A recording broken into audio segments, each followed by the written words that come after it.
November 1942. Somewhere east of the Solomons. Aboard USS Enterprise, the ocean is black glass beneath a moon wrapped in cloud.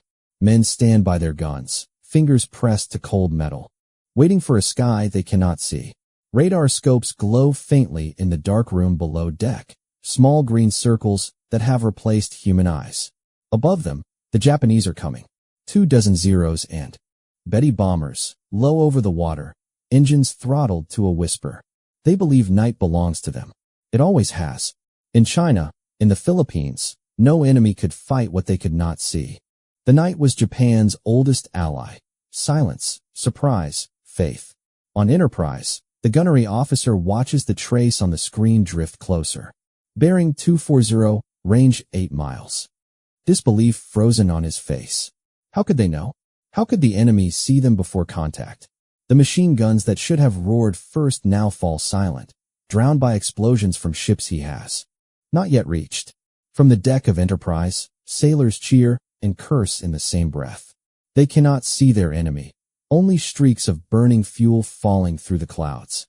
One gunner mutters a prayer. Another laughs, the sound sharp and frightened. In less than 4 minutes, the sky changes color again, from white to red to silence.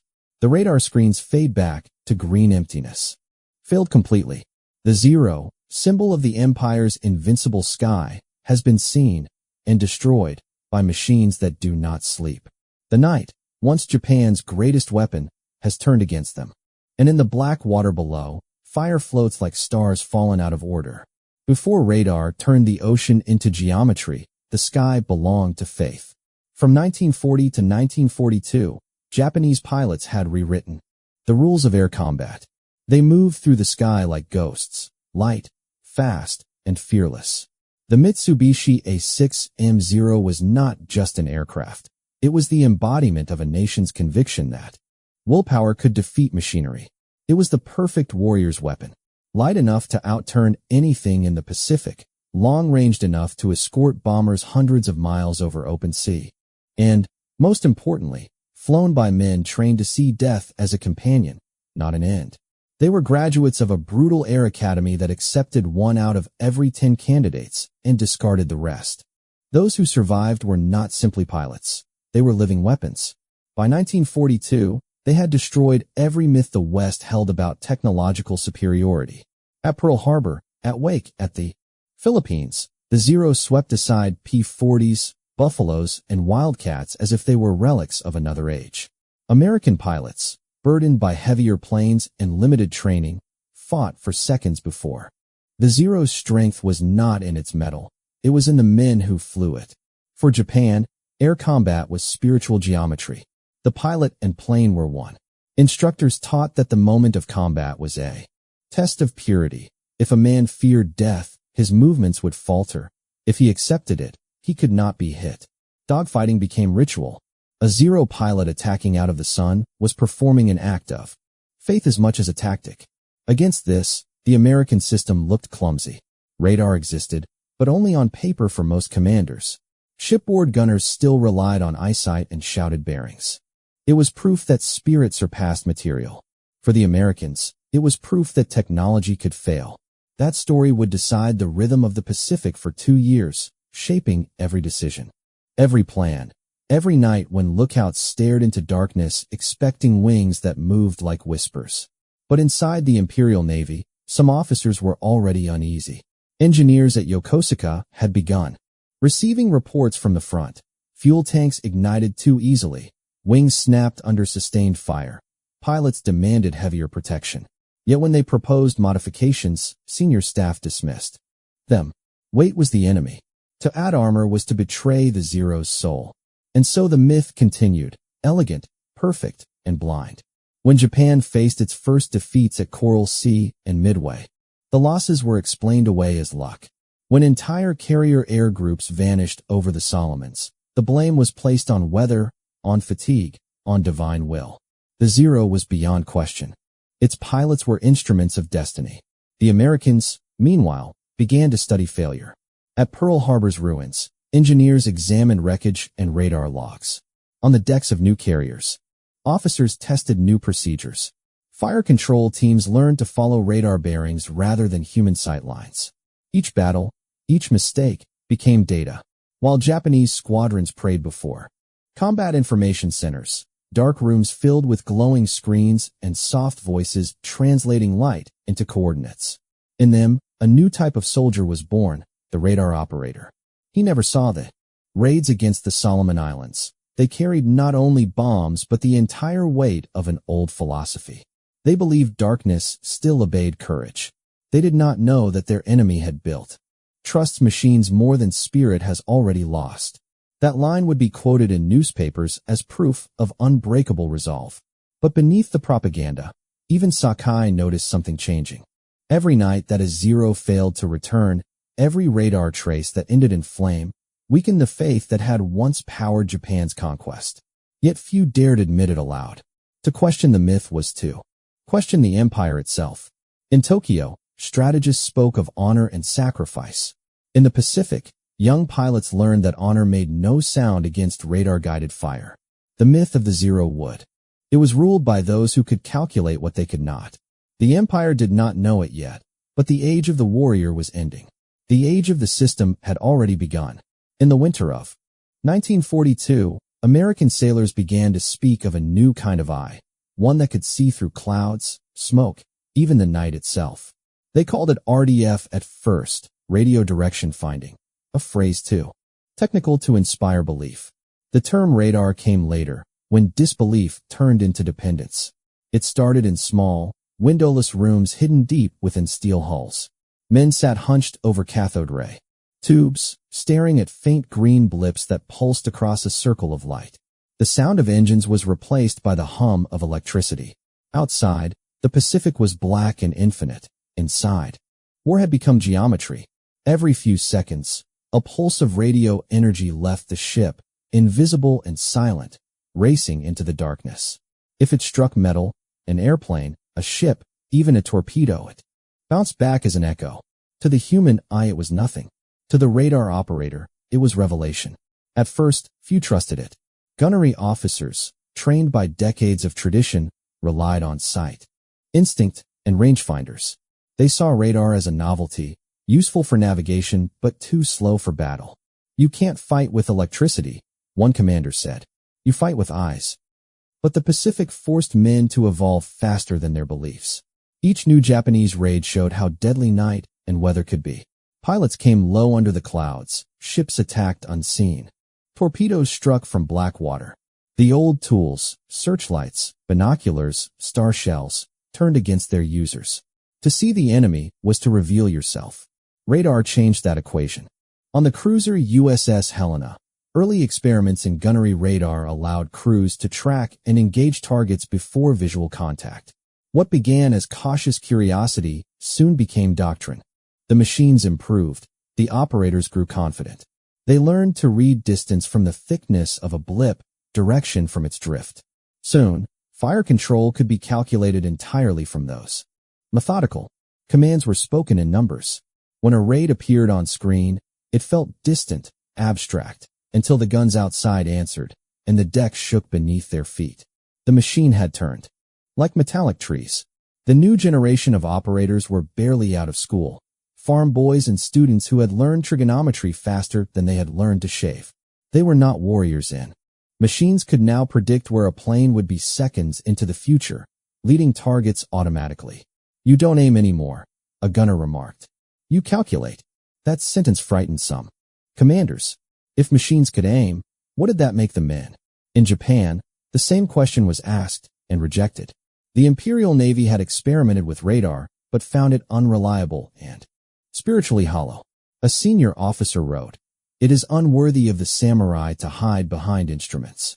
The empire's faith in human vision, in instinct and willpower, remained absolute. That faith would meet its opposite in the night sky, when radar pickets at sea relayed bearing and altitude to gunners through coded channels. Each ship became a node in an invisible network, a web of information stretching across the waves. A Japanese pilot later described the horror of that first encounter. The sky was empty.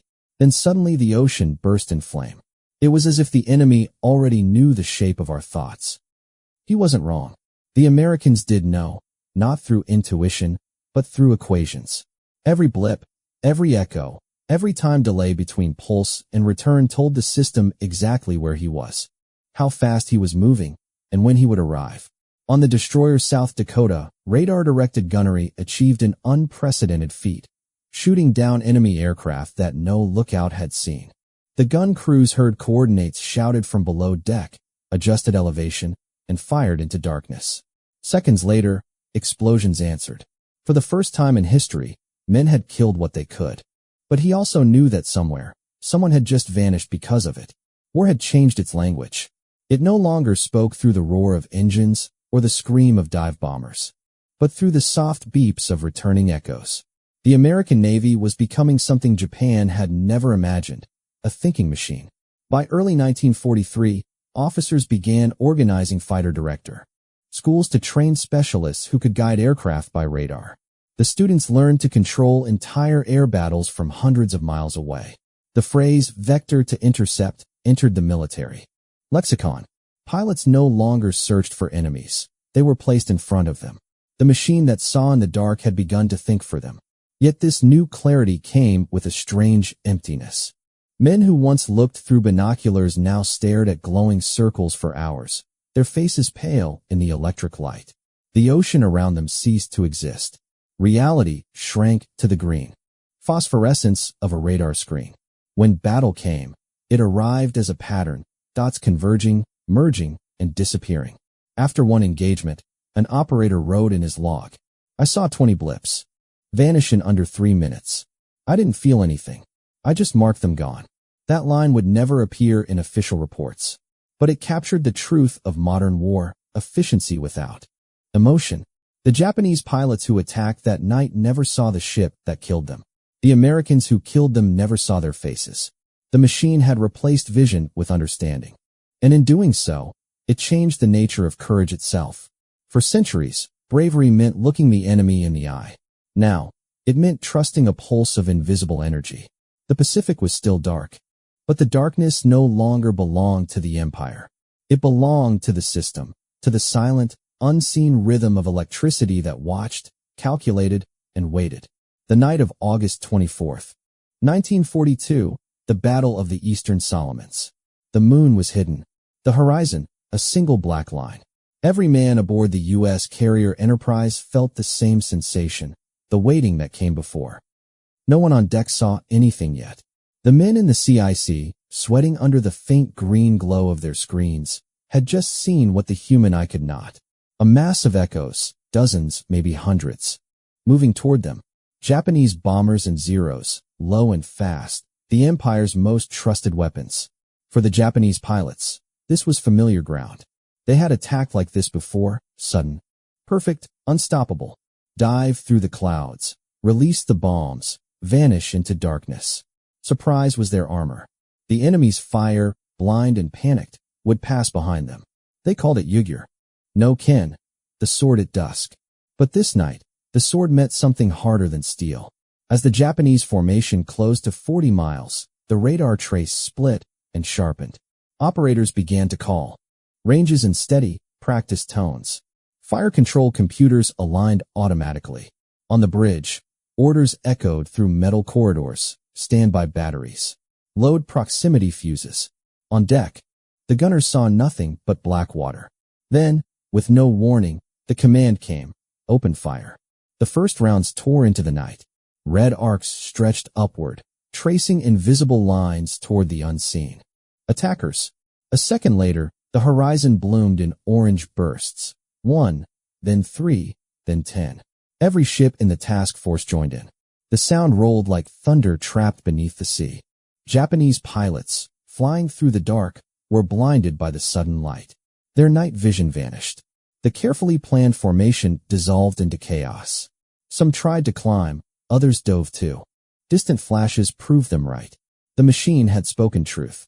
By dawn, wreckage floated on the waves, twisted aluminum, oil slicks, fragments of wings. The air smelled of burned rubber and sea salt. Rescue teams searched for survivors and found none. The official count would record nearly 90 Japanese aircraft destroyed. American losses, 17. It was the first time a Japanese air attack had been broken before it struck, and it was the first time American crews truly believed in the machine. One sailor later wrote in his diary, "We never saw their faces, just the color of the sky when they died." But victory carried its own unease. Below deck, in the radar room, Lieutenant Samuel Laird stared at the circular screen that had guided the battle. It still glowed faintly, pulsing like a living thing. Each echo he had tracked hours earlier was gone now, replaced by silence. He felt a strange guilt, the detachment of killing without seeing. The war was changing, and so were the men who fought it. Japanese intelligence soon noticed the pattern. Their pilots reported that enemy ships fired before visual contact, often with uncanny accuracy. Reports labeled it divine anticipation. Commanders in Rabaul rejected the idea of a technological cause. Americans rely on machines because they lack spirit, one officer wrote. Spirit cannot be measured. Land-based radar on Guadalcanal gave early warning of raids hours before contact. The Japanese called it the invisible wall. For Japanese pilots, that wall felt like a curse. Night after night, dark, and the dark attacked us back. At first, Japanese command tried to adapt.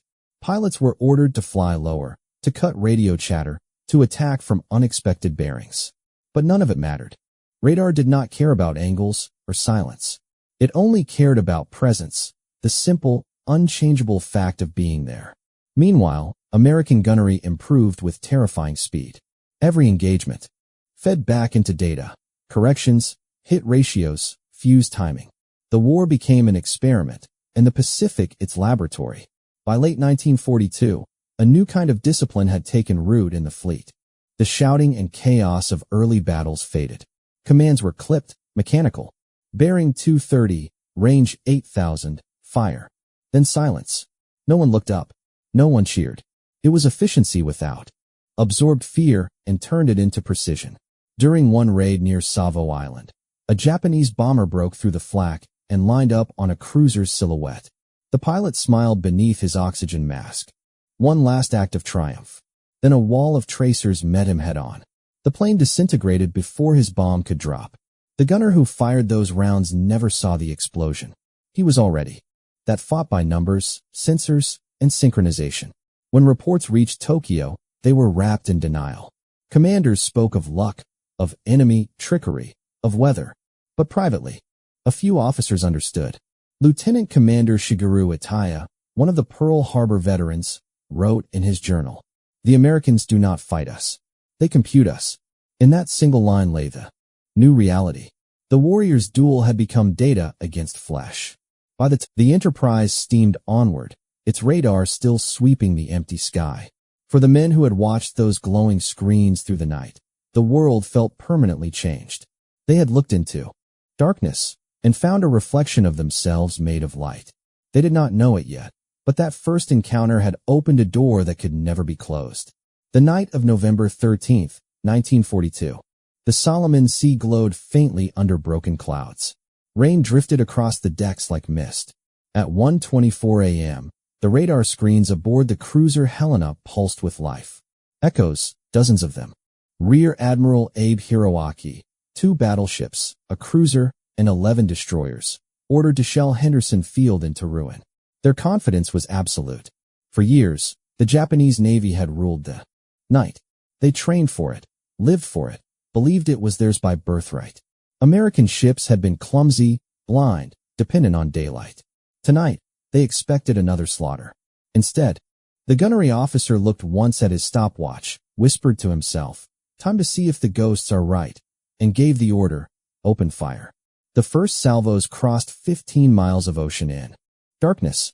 Explosions lit the sky like lightning trapped at sea level. Japanese ships, still maneuvering, were hit before they even saw the enemy. Battleship Hiei took multiple direct hits. Her bridge erupted in flame. For seconds, confusion reigned. Japanese lookouts reported flashes in every direction. "The enemy is everywhere," someone shouted. But there was no enemy to see, only invisible gunners striking from coordinates in the dark. This was the first radar-directed naval gun battle in history. It lasted 38 minutes. It felt like a century. American ships fired. Nearly 10,000 rounds guided by radar bearings alone. Japanese vessels, blinded by smoke and chaos, fired by instinct and memory. Their shells passed harmlessly through the black sky. On high, Helena's CIC, as clear as daylight. When the radar picked up a new contact on the right flank, the officer in charge simply called, "Shift battery right, range 12,000, fire." The ship obeyed like a single living machine. Down in the gun turrets, the crews didn't know what they were hitting. They only heard bearings and orders. Range up 200. Fire. Left 10 degrees. Fire. The guns cycled relentlessly, feeding the machine's hunger for precision. Outside, the night became a furnace. Tracer rounds crossed the sea in red and white ribbons. Water columns rose higher than her apart. Admiral Abe ordered a retreat that only half his ships heard. The rest were too damaged to respond. When dawn came, the Pacific was littered with wreckage. Hiei lay dead in the water, smoke rising like a pillar to the sun. She would sink later that day, the first Japanese battleship lost in the entire war. The Americans called it victory, but on the decks of their ships, the heroes, the Japanese survivors had no words at all. They had been defeated by something that could not be seen or understood. Their doctrine of speed, training, and courage had been annihilated by mathematics. In Tokyo, the news spread quietly. Officials called it an unfortunate encounter. Engineers began demanding radar of their own, but Japan lacked the industrial base to produce it in time. Pride was easier than change. From that night onward, the empire's naval faith began to crack. Every officer had felt it, the helplessness of fighting a ghost that knew you're the battle in one line. The enemy saw us before the gods did. It was not poetry. It was prophecy. As the months passed, radar became standard across the U.S. fleet. Gunnery improved beyond imagination. Range, speed, bearing, all calculated and synchronized. A destroyer could open fire within seconds of detection, guided entirely by data. The sky and sea no longer belonged to human intuition. They belonged to information. And with every success, the Americans grew quieter. There was no triumph in pressing buttons, no glory in coordinates, only the strange realization that the more perfect the system became, the less human the battle felt. Lieutenant Laird, the radar officer who had fought at the Eastern Solomons, now trained new recruits. He told them, "If you do it right, you'll never see the enemy. You'll just erase him." The young men laughed until their first battle. Then they stopped laughing forever. For the Japanese, the lesson came through fire and drowning. Every attempt to reclaim the night failed. Destroyers sent to strike American supply lines vanished under radar-guided gunfire. Pilots launched from Rabaul to attack invisible ships and never returned. The Empire's most sacred domain, the darkness, had been stolen. By 1943, radar was not just a tool, it was an ideology. Americans no longer talked about bravery. They talked about coverage, synchronization, probability. The warrior had become a component. The fleet had become a mind. And somewhere in that transformation, war itself changed meaning. The enemy was no longer a man across the sights. It was an equation solved at range. When the last echoes of gunfire faded over the Solomons, the ocean was empty again. The stars returned, pale and indifferent. On the bridge of Helena, an exhausted officer looked at the radar screen, now blank. He whispered, "So this is how the night ends." No one answered. The machine kept sweeping, quiet, tireless. The precision that saved his own life had erased thousands of others. He looked at the circular sweep still spinning across the glass and whispered, "It doesn't stop." The machine kept turning. Indifferent. On the horizon, the Hiei burned for hours. Its ammunition detonated slowly, one turret at a time, until the ship became a pillar of fire. Rescue boats circled at a distance. The water was too hot to enter. American crews watched in silence. Some took photographs. Others turned away. No one cheered. The smell of fuel and flesh mixed with salt. For the first time, many realized what precision truly meant. Not accuracy, but inevitability. Aboard the South Dakota, a chaplain tried to hold a short service for the dead. The deck was slick with oil and rain. He said only 6 words before stopping. "Lord, forgive what we do too well." No one moved. No one spoke. The ocean answered with the faint hiss of burning ships. That morning, official reports described the battle as a decisive demonstration of radar-coordinated fire control. Headquarters in Pearl Harbor called it a breakthrough, the proof that data could win wars. But for the men who had pulled the triggers, it didn't feel like progress. It felt like distance, as if humanity itself had stepped one pace further away from the act it had committed. Laird wrote in his log that night, "The radar shows the truth, but not the cost." That sentence would never appear in any debrief. As months passed, the Navy perfected the new method. Fire control computers were synchronized. Warrior faded. In its place rose something colder, the operator. He didn't fight the enemy. He maintained performance.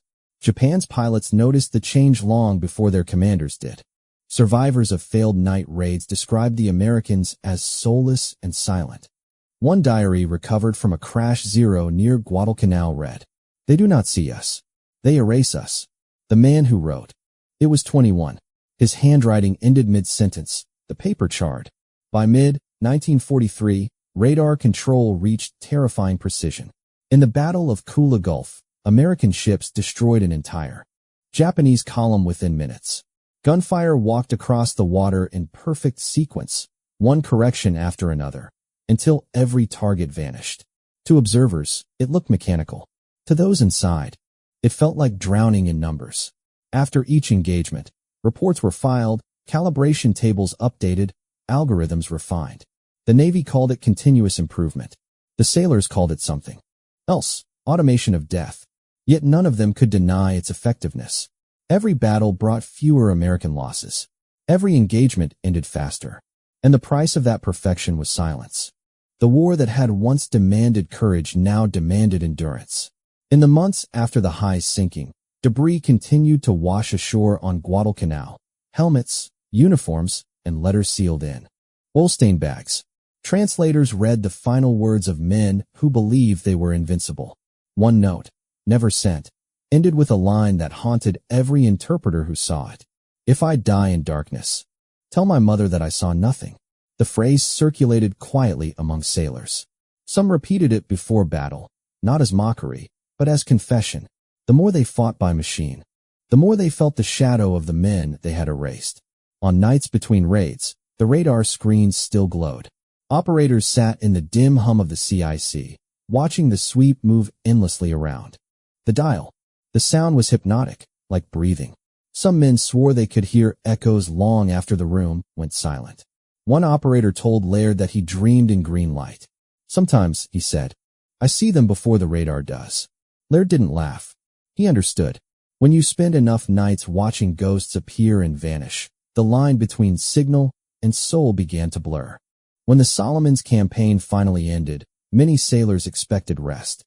Instead, they were sent to new ships, new seas. The machine demanded expansion. Radar stations spread across the Pacific like a nervous system growing its next limb. Victory was measured in efficiency, in fewer minutes per kill, fewer shells per plane. But in quiet moments, the men wondered what would be left of them when the system no longer needed their eyes or hands. One night, after a long patrol, Laird stood on deck as rain fell in thin sheets. Lightning flashed far away, a real kind, not the kind his radar made. He thought of all the echoes that had passed through his screen, all the lives they represented. He whispered the only truth he could grasp. Precision doesn't forgive. It only finishes. The sea answered with silence. When historians later studied the Pacific War, they would praise radar as the technology that turned defeat into dominance. They would call it innovation, coordination, progress. And they would be right. But for the men who had watched their screens glow in the dark, who had fired on invisible enemies and listened to them vanish, progress felt like a slow kind of grief. Because every time the machine improved, the distance between human and act grew wider. That was the true price of precision. Not in blood or steel, but in the quiet spaces where conscience used to live. The war no longer moved by courage. It moved by calculation. By mid-1943, every major American carrier and cruiser carried a combat information center, a brain made of cables and screens, whispering through static. The Pacific Ocean, once ruled by chance, now pulsed with rhythm. Each ship was a node. Each radar pulse, a thought. Together, they formed the first global nervous system in human history, the system that turned chaos into coordination. It began quietly, in the spaces between battles. Engineers mapped radar ranges. Mathematicians measured hit probabilities. Pilots learned to obey the voices of unseen men hundreds of miles away. The war became a dialogue between signals, human instinct reduced to data, transmitted at the speed of electricity, and the results were undeniable. When Task Force 58 entered the Central Pacific, its radar coverage extended over 300 miles.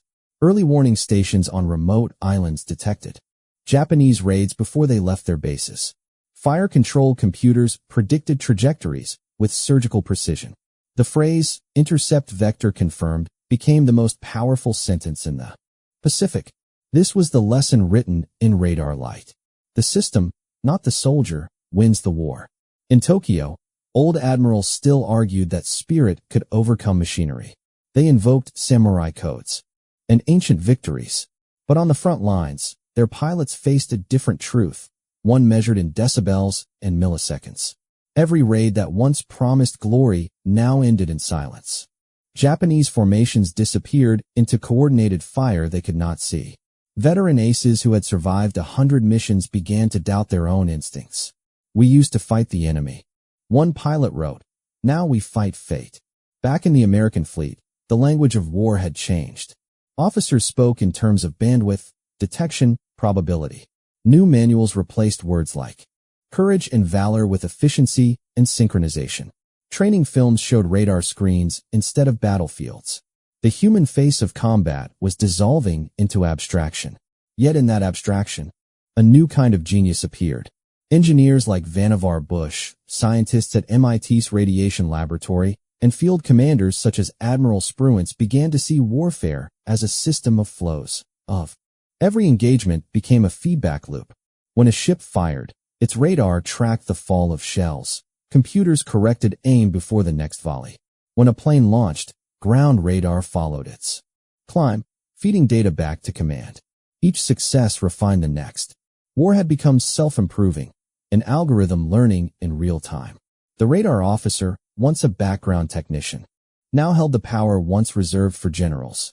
From his chair in a dark room, he could redirect entire squadrons, save convoys, or annihilate raids before they began. He didn't see faces or flames, only patterns. But in those patterns, he saw the shape of destiny. For the first time in history, human beings were outpaced by their own invention. And with every battle, the pattern repeated. At Kula Gulf, radar victory. At Empress Augusta Bay, radar victory. At the Marianas, radar perfection. The numbers spoke louder than any speech. 1942, 1 radar per fleet. 1944, 1. 500 units deployed across the Pacific. Kill ratio, 19-1. Japan's air power, once divine, had become statistical noise. As the Americans advanced westward, they began to see themselves through the lens of their own machinery. War rooms filled with maps that looked like living networks, lines of radar coverage overlapping across the ocean, signals bouncing between ships and stations. The Pacific had become a computer before computers had names. And yet, amid that mechanical triumph, a strange humility grew. Because the closer they came to mastery, the more they realized what mastery meant. A radar pulse could save a ship, or kill hundreds. A calculation could replace a decision. A system built to protect could erase without hesitation. Some officers began to sense the paradox at the heart of modern war. The more perfect the system, the smaller the individual. Lieutenant Laird, now assigned to the Radar Command School at Pearl Harbor, taught his new students a quiet warning. Remember, the machine doesn't care who's right. It only cares who's first. He would pause, then add, and once you turn it on, it never stops. When the Americans captured Japanese documents late in the war, they found notes from radar research teams in Yokosuka. Their scientists had built prototypes, but were denied funding. One margin note, written by hand, read, "We cannot fight what we cannot see." The phrase became a kind of epitaph for an empire that had believed faith was enough. But even for the victors, faith had not vanished. It had only changed. It had changed how they thought. They began to see the world as waves and returns. every event measurable, every enemy visible, every mystery solvable if you had the right frequency. It was intoxicating. It was also dangerous. Because beneath the glow of those green screens, men began to forget the weight of what each pulse meant. They were winning brilliantly, effortlessly, but losing the very thing that had once defined them: uncertainty, instinct, and the fragile humanity inside every choice. By late 1944, when the Americans launched their massive offensive across the Marianas, radar control had reached full maturity. Pilots no longer searched, they were guided. Gunners no longer guessed, they were programmed. The battle no longer needed belief, only obedience. From the sky, the pattern was beautiful. From the ground, it was absolute destruction. The men watching from CICs didn't see heroism anymore. They saw efficiency. The blips came, the blips vanished. And in that sterile rhythm, one truth remained. Victory had not been born from strength, but from system. The empire that had worshipped the warrior was being undone by men who worshipped information. In the end, the Pacific War became the first war where sight was optional and knowledge was lethal. That was the ultimate lesson from the sky. To see was no longer to believe. To measure was to control. And in control, there was no mercy. By 1944, the Empire's pilots no longer believed in the sky. What had once been their sanctuary had become a killing field, bright with tracers, humming with radar pulses, filled with invisible eyes. In the early years, they had entered battle with songs and flags, convinced that courage could bend physics. Now they flew in silence. They still bowed before takeoff, still carried the same talismans, but their eyes were different: less fire, more fatigue. In Rabaul, veteran airmen gathered around maps they could no longer trust. Reports from the Marianas were devastating. Entire squadrons wiped out before making contact, bombers falling in flames guided by enemy sorcery. Engineers tried to explain radar, radio triangulation, electromagnetic reflection, but to men trained to fight with instinct, it sounded like madness. One officer muttered, "If the Americans can see through clouds, then the gods have abandoned us." No one corrected him. For centuries, Japanese warriors had been taught that battle was a test of spirit. The samurai ideal lived on in their manuals, their ceremonies, their silence. The pilot was the new knight, his plane an extension of willpower. They called it Seishin, fighting heart. And for years, it had worked. Against weaker foes, that faith burned through fear. Against mechanical empires, it gave courage where reason failed. But now, the empire's greatest strength had become its weakness. Faith did not guide radar beams. Prayer did not jam signals. At the base in Truck Lagoon, a group of pilots stood by their grounded Zeros, engines silent. The youngest among them, barely 19, asked his captain, "Sir, how can we fight what we cannot see?" The captain hesitated before answering. "We will fly as our fathers did, straight, proud, and without doubt." But doubt was already there, coiled in every man's chest. They had seen too much: invisible fire, perfect accuracy, death arriving from over the horizon. They began to whisper that perhaps the Americans had made a deal with destiny itself. Even the aircraft seemed to betray them. The once glorious Zero, symbol of purity and dominance, was now a relic. Heavier American fighters tore through its fragile skin with ease. The Empire's engineers begged for modernization, armor, speed, but the command still believed agility and faith would prevail. The machine must serve the spirit, they insisted. It didn't. In June 1944, the Empire launched its last great gamble, Operation Ago, a counterattack across the Marianas meant to crush the advancing American fleet. Nearly 400 aircraft rose from the carriers: Taiho, Shokaku, and Zuikaku. They were led by aces, veterans of Pearl Harbor and Midway. Their mission: find and destroy the enemy carriers. They never stood a chance. Radar picked them up 200 miles away. American controllers guided Hellcat squadrons directly into their path. The result was not a battle but an execution, the infamous Great Marianas Turkey Shoot. In a single day, 346 Japanese aircraft were destroyed. The Americans lost 29. Pilots who returned described the horror: bombers vanishing before reaching target altitude, Zeros disintegrating in tracer fire. they never saw coming. Radio calls dissolved into static and screams. One survivor, his eyes blank, whispered, "They saw us before the sun did." That line became the Empire's funeral prayer. When news of the defeat reached Tokyo, silence filled the war ministry. No slogans could mask what the numbers revealed. 19-1. The illusion of parity, of divine favor, was gone. Newspapers printed phrases like, "temporary setback." But everyone knew the truth. Japan's warriors had been outthought, outseen, outfought. Across the bases of the Empire, pilots readjusted their rituals. Some replaced flight manuals with farewell letters. Others volunteered for new special attack units, kamikaze. It was not strategy. It was surrender disguised as purpose. If the Americans had turned science into weapon, Japan would turn death into meaning. The kamikaze was not born from confidence, but from collapse, the final expression of a faith that could not adapt. Admiral Onishi, who approved the tactic, wrote, "We have lost the system war. All that remains is spirit." But even spirit could not fill the skies forever. Radar-guided fire cut through the suicide waves like scythes through grass. Every attack produced the same result, brief flashes of light, then silence. The Americans did not see faces.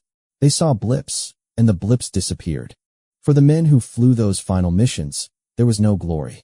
Only the sound of wind and the thought that somewhere beyond the clouds, a machine was waiting. In August 1944, Japanese engineers recovered a fragment of an American radar from a downed B-24. They examined it carefully, their hands trembling over the alien circuitry. One wrote in his notebook, "This is not a weapon. It is a new kind of sight." He was right, and too late. The Empire's factories were already starving for fuel, its pilots for hope. What had begun as a contest of courage had become a demonstration of inevitability. At night, officers gathered in the ruins of Rabaul and stared at the stars. They used to find strength there, constellations that had guided ships for centuries. Now the stars looked like the enemy's tracers, moving in formation, burning with cold intelligence. One pilot said quietly, "Even the heavens have joined them." No one argued. When the Shokaku sank in the Philippine Sea, taking 800 men with her, the Empire's last belief went down too. The warrior code that had carried Japan across the Pacific had met something it could not comprehend. A system that required no courage, no passion, no mercy. The Americans had built a new philosophy of war, one that did not need heroes, only efficiency. In the ruins of that realization, Japan turned inward, toward sacrifice. The warrior who once sought perfection now sought oblivion. But even in defeat, there were moments of clarity, brief flashes of understanding between enemies who never met. After the war, an American radar officer was shown the diary of a Japanese pilot recovered from the sea. The final line read, "We believed the sky was ours. Now we know it belongs to those who can see it first." The officer closed the diary and said nothing. He understood that the war had not just ended a nation's dream.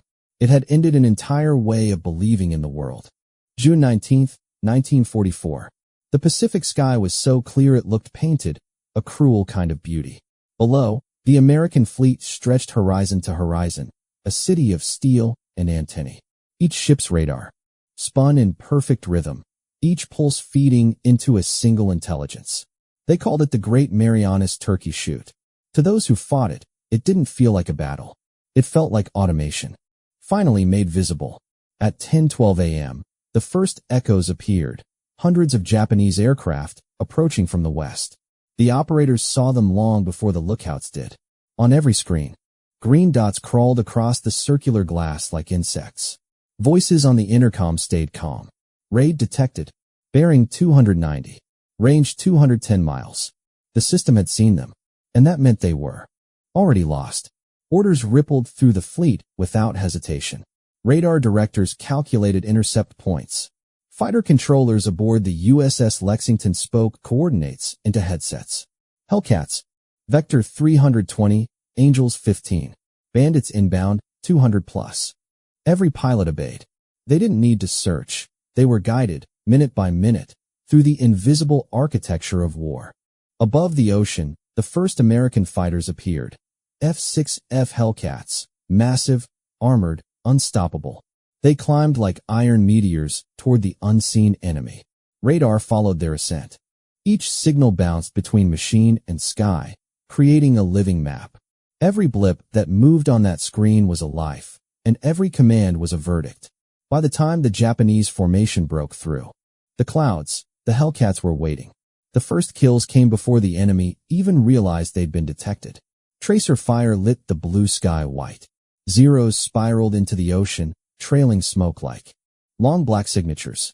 American gunners on the carriers below tracked the chaos through radar-directed guns, firing blind and perfect.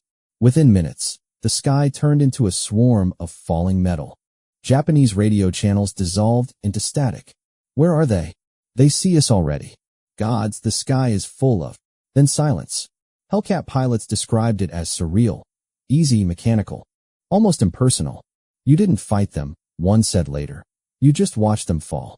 By noon, more than 200 Japanese aircraft had been destroyed.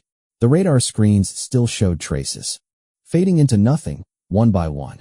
On the deck of the Lexington, officers stared at the horizon, columns of smoke rising where squadrons used to be. There was no cheering, only the quiet sound of the radar's rotating hum. Still searching, though there was nothing left to find. By the end of the day, Japan had lost 346 planes. The Americans lost 29. A ratio so extreme that even the victors felt uneasy reading it. One report summarized the event in a single sterile sentence. Enemy air capability in the Central Pacific has ceased to exist. But beneath those words was something deeper, the confirmation that the war had changed species. No longer men against men. Now, systems against systems. In the Japanese fleet, despair was total. Pilots who survived the first wave returned to find their carriers burning. The Shokaku exploded after a single torpedo ignited her hangar. The Taiho, pride of the Imperial Navy, sank after fuel vapors detonated beneath her deck. Admiral Ozawa's flagship drifted helplessly, its radios filled with unanswered calls. "We are blind," one operator whispered. "They are gods." He wasn't wrong, at least not in the way he meant. The Americans had achieved what every empire dreams of, omniscience.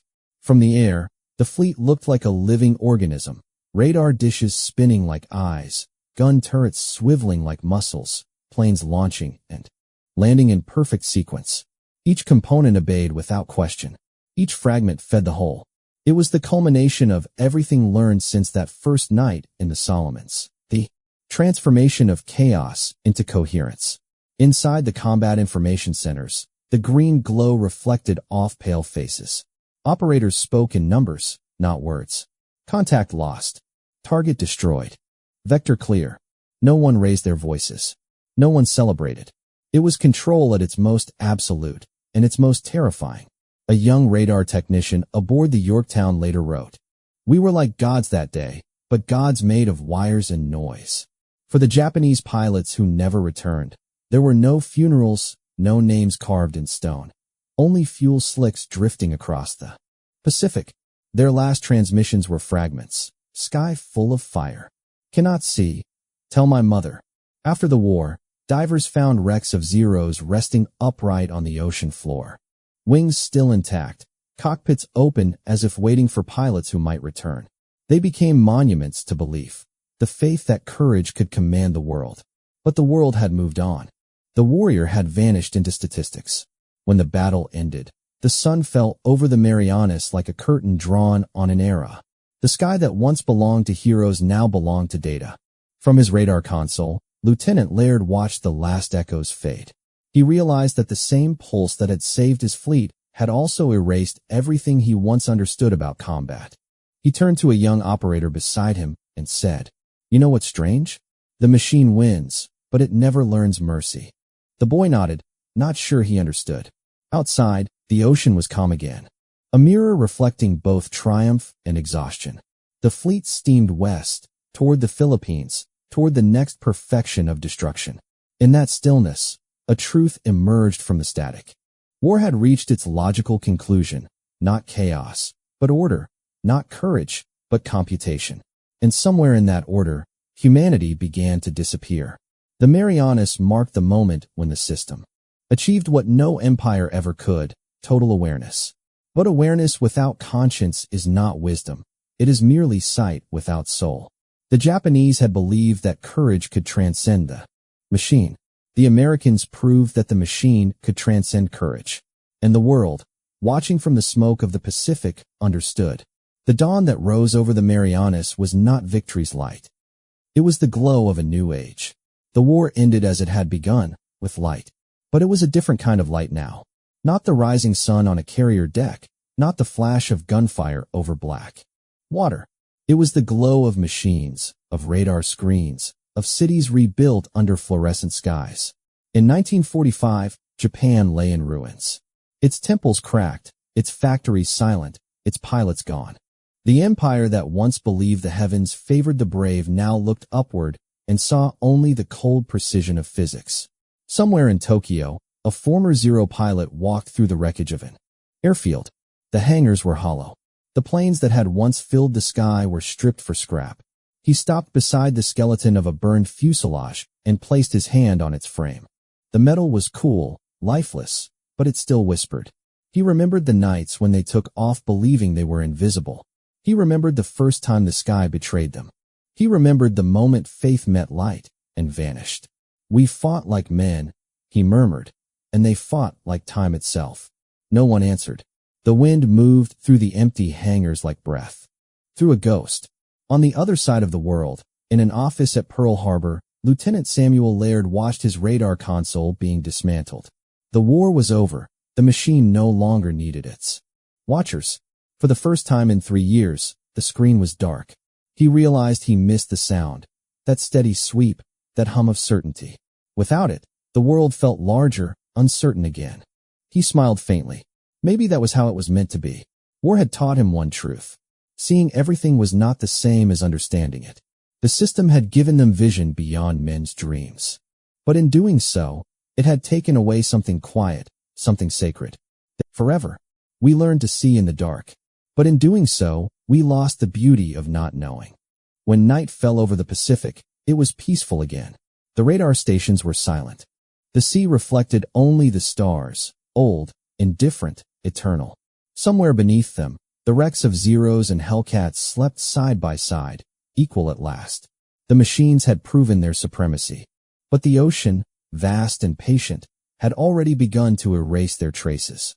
In war, light always wins. But history remembers the shadows.